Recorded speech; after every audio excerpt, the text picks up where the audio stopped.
वेरूळ लेणीतील धबधबा हा आता पूर्ण क्षमतेने प्रवाहित झालाय। सीतानहानी धबधबा पूर्ण क्षमतेने प्रवाहित झालाय।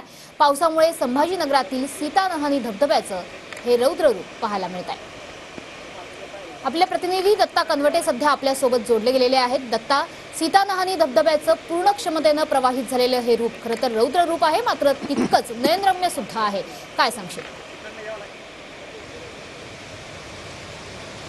नक्कीच छत्रपती संभाजीनगर जिल्ह्यात कालपासून मुसळधार पावसाळा सुरुवात झालेली आहे आणि हा पाऊस सुरू झाल्यानंतर छत्रपती संभाजीनगर जिल्ह्यातलं सर्वात मोठं आकर्षण असलेला वेरूळ लेण्यातील हा सीतानहानी धबधबा जो आहे तो कोसळायला सुरुवात झालेली आहे।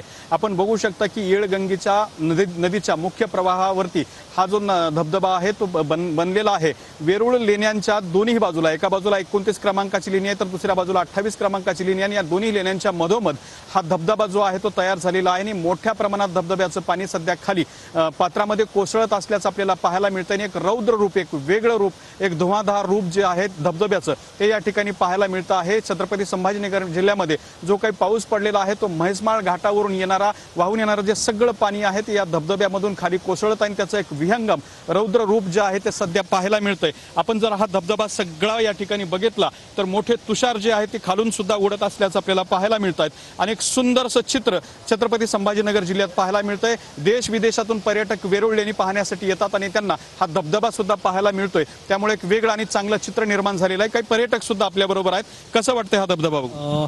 गेल्या अनेक दिवसांपासून या ठिकाणी धबधबा हा वाहत होता, परंतु आजच मोठ्या प्रमाणात हा धबधबा वाहिल्यामुळे या ठिकाणी मोठ्या प्रमाणात पर्यटकांची वर्दळ वाढलेली आहे आणि खूप आनंद झालेला आहे। त्याचप्रमाणे अशा पद्धतीने पर्यटकांना सुद्धा हा धबधबा पाहताना धबधब्याचं हे रौद्र आणि तितकंच सुंदर असं रूप आज आपल्याला वेरूळ लेणीत बघायला मिळत आहे। धन्यवाद दत्ता या सविस्तर माहितीबद्दल।